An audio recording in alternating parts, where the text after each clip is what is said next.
Hi, I'm Mike from 1A Auto. We've been selling auto parts for over 30 years.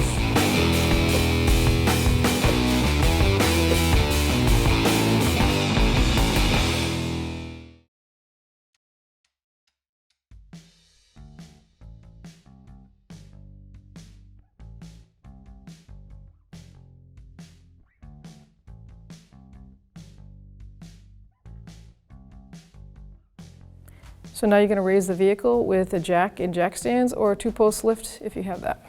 So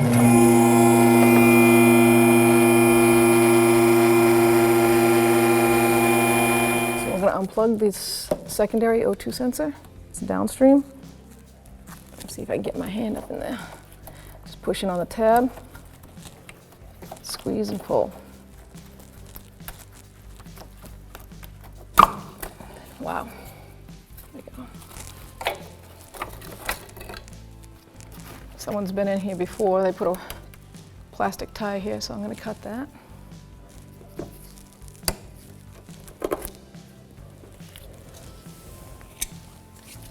O2 sensors have special sockets for them, so they slide over. If you have a boxed in wrench, you can try it. See if you can break them free. It's usually a 22 millimeter.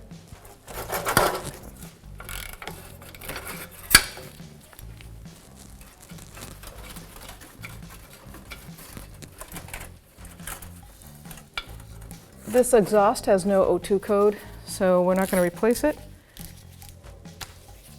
And by removing it, assures hopefully no damage to it.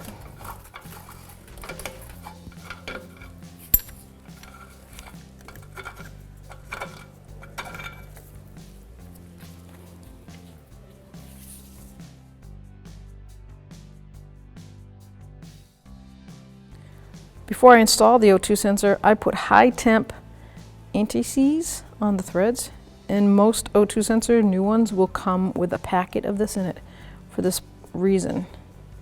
These will strip out or freeze in there. Very common. I'm not going to get it on the vent holes, just on the threads.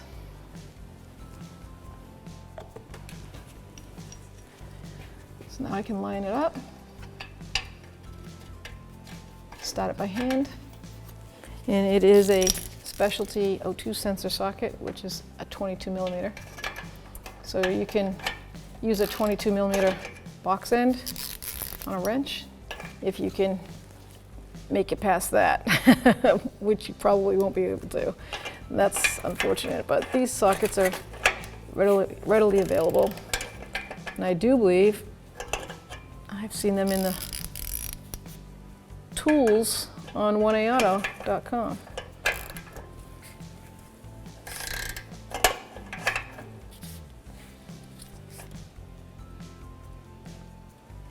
That's good, nice and tight. Now we can run the cable up to the connector. I'm going to run it up over the middle here. Now that run this way. I can line the connectors up and connect it until I hear it click. There we go. And this car's had little wire ties, so I'm going to take another little small wire tie and attach this here to this bracket.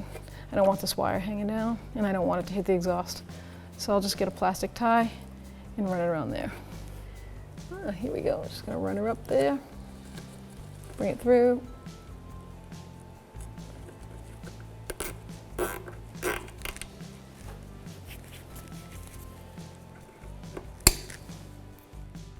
Thanks for watching. Visit us at 1aauto.com for quality auto parts, fast and free shipping, and the best customer service in the industry.